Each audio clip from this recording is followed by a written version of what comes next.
about combining multiple populations. And so here we have spinner A and spinner B, and these are part of a game called Statland. And like I mentioned, we're not actually going to play Statland. We're going to do what I would think would be more fun, which is going over the instructions of Statland. So buckle in, guys. It's going to be a fun ride. First, we have spinner A, and it has 1 through 6. All of them are equally likely. And we have spinner B, which is 1 through 4. And what we're going to do is figure out what the average spin is and what the standard deviation for that is, the typical deviation from the mean. And the easiest way to do that is to go to your old calculator. Second plus 1, 2. Oh, no. Second plus 1, 2. And we're just going to type in the values 1 through 6. Those are all the possible outcomes. 1, 2, 3, 4, 5, 6. These are all the possible outcomes in this situation.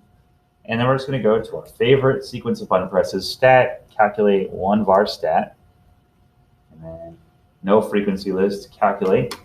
And so it turns out, and this is something that might be kind of useful to you, this tells you what your expected roll is. And now you can't actually get that. You can't get 3.5 on the spinner.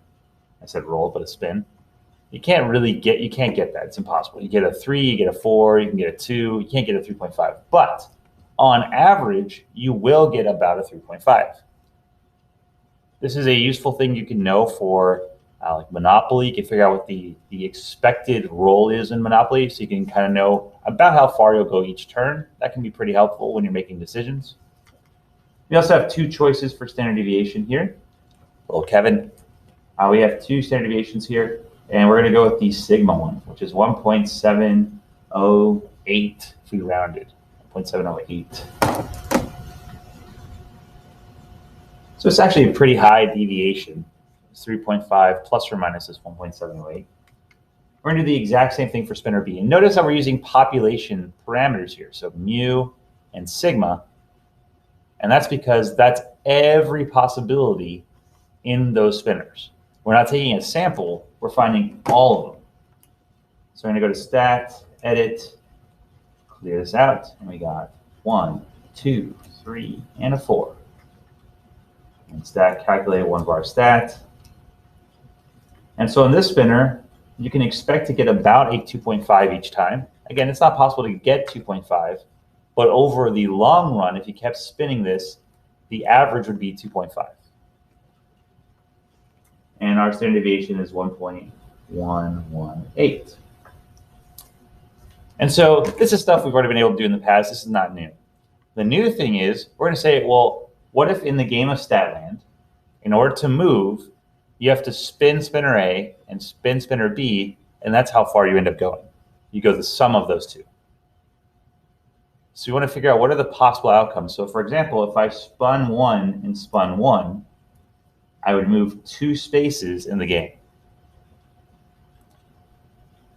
And we're just going to fill this table in. I'll let you do it. I'll do it as well. If you're watching a video, you can easily skip ahead till I finished filling this in. If you're in class, you get to sit here and watch me do it. I'm sorry.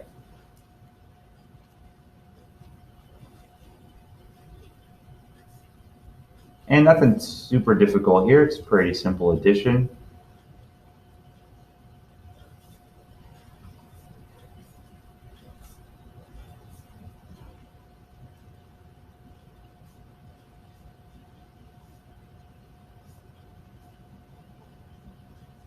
So these are all the possible outcomes when you spin spinner A and spin spinner B, and then go the sum of the spin. So the next thing is we want to figure out, and this symbolically hopefully makes sense, we want to find out what the average is for A plus B. We want to find out what is the expected total movement for all these guys and the standard deviation for all of them. So we're just going to type these into our calculator. And so I'm going to go to stat, edit, clear the list. You can also clear out the calculator. And I'm just going to start typing these in. So we have 2, 3, and I'll let you guys do the same. And you just keep starting back over and typing each of these in.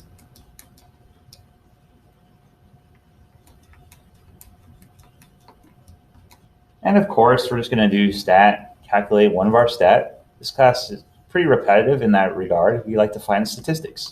That's what the class is called.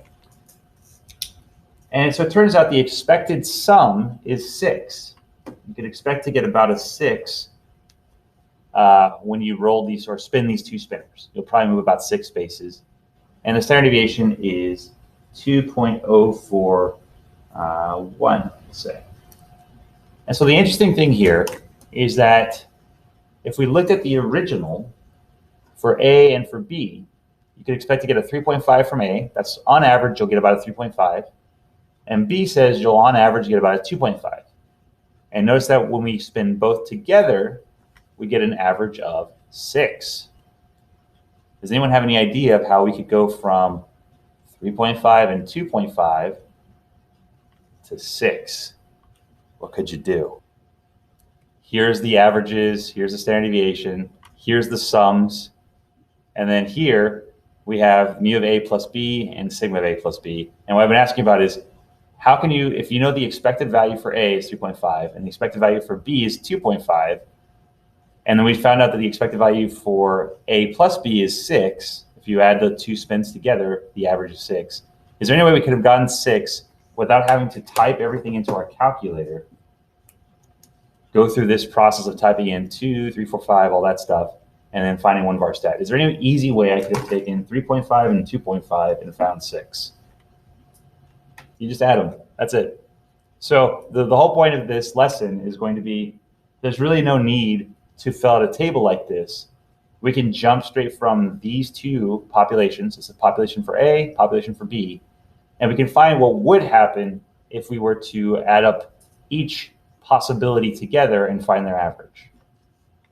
And so it says, what do you notice about the mean standard deviation compared to the mean standard deviation for these separate spinners? And so the mean, mu of A plus B, is really just mu of A plus mu of B. And I know this might seem like a dumb statement, but this actually has a lot of implications.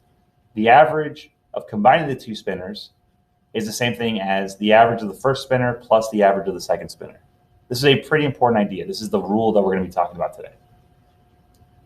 Now, standard deviation, what you want to notice is the standard deviation has gone up. We haven't really figured out how we found this, and I'll talk about it in a second, but it has increased.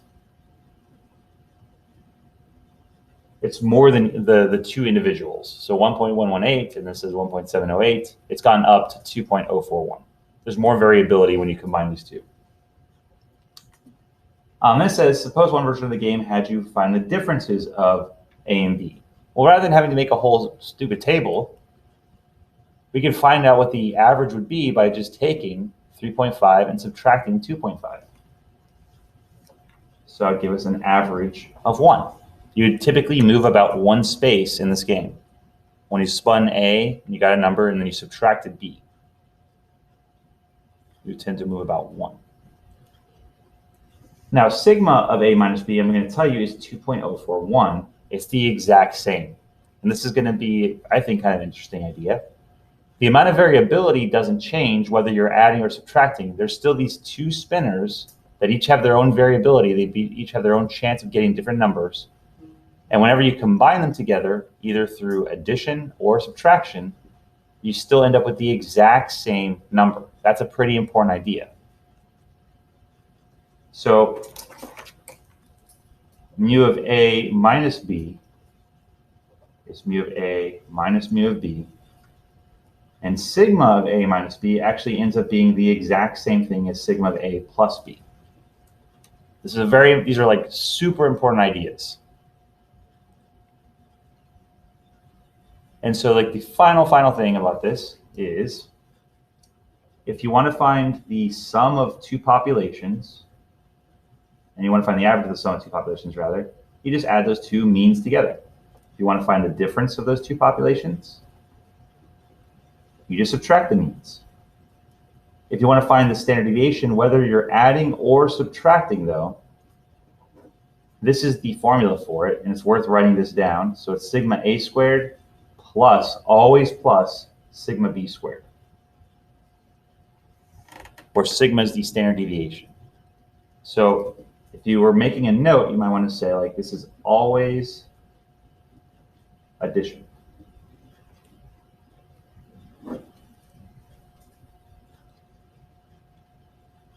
I would make it, if you're making notes somewhere, these are the notes you would want to have for like the upcoming test or quiz or whatever. I'll leave it up there for a couple more seconds and then we'll switch to the notes page real quick.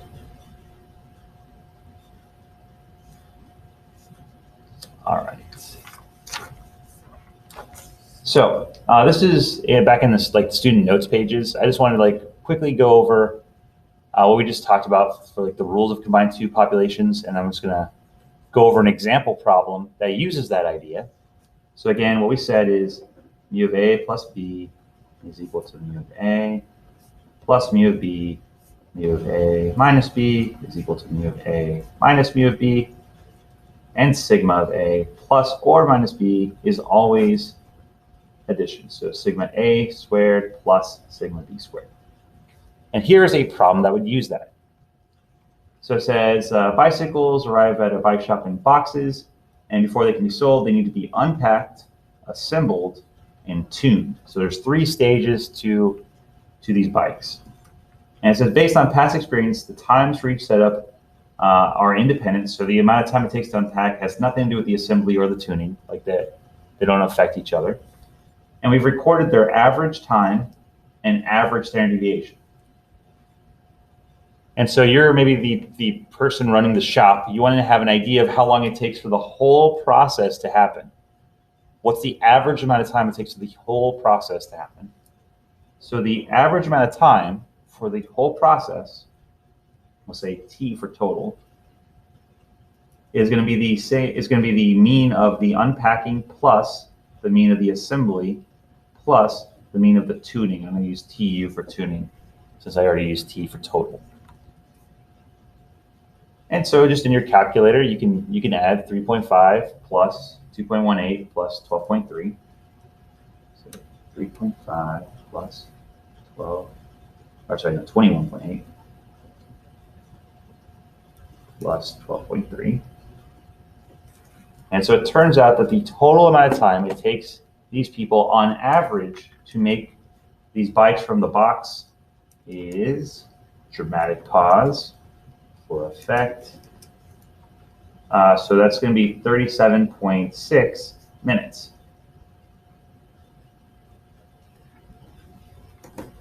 The standard deviation, though, sigma t, is going to be equal to the square root of sigma u squared plus sigma a squared plus sigma tu squared.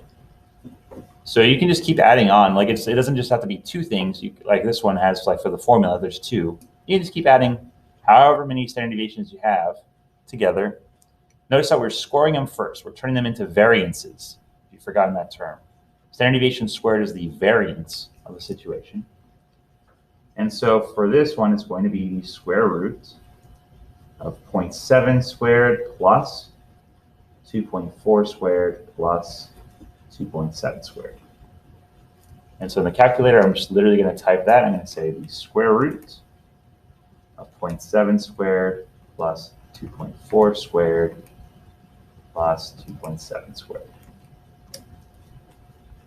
And so that's 3.680. If I round it to 3 decimals, the 6 would go up, so that would become 8 and minutes. And so if you're running this shop and you're like trying to figure out how long the average worker or workers are going to take to assemble a single bike from start to finish, from the box to the end, you know it's going to take on average 37.6 minutes with a typical deviation from that of about 3.68 minutes. So somewhere in the order of 32 to 41 minutes would be how long each bike takes. And you can use that for all sorts of things. You can figure out like potential profit margins. You can figure out like, okay, if we can assemble, we have 8-hour days, we can assemble bikes in about 40 minutes each. We have 15 workers working. So each of them can work on 1 bike at a time. So we can get X bikes out of the shop each day, and so we sell them for Y amount of money or whatever. This has a ton of real world applications. But that is the main idea of today's lesson. That is in contrast, and this is from last week, so I want to scroll up real quick. Last week we were talking about linear transformations for a single population. So this is one population being transformed, one pop transformed. That was last week. And today we're talking about two or more. That's not how you spell it. Well, it is how you spell or, but not the right or. Two or more pop being combined.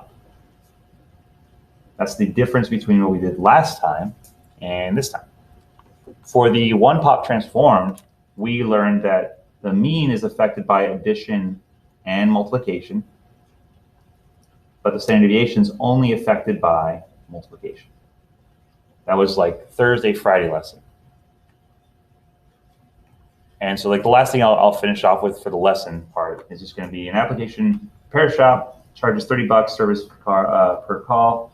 We also charge $25 per hour. We saw this one already. We figured out that the average cost would be that $30 plus $25 per hour for that average of 1.25 hours. So this is the average amount of money they would charge, because our average 1 hour and 15 minutes or 1.25 hours is affected by multiplication and addition. The standard deviation, though, which is a typical standard deviation of 1/3 of an hour, is only affected by multiplication. So 25 times 1/3. And this is, we did this problem last week, but this is just to kind of show you the difference between linear transformations and combinations of two populations. All right. Hopefully I recorded that, even though it was kind of embarrassing because I was not showing my screen, but they could see it. And so we'll be okay.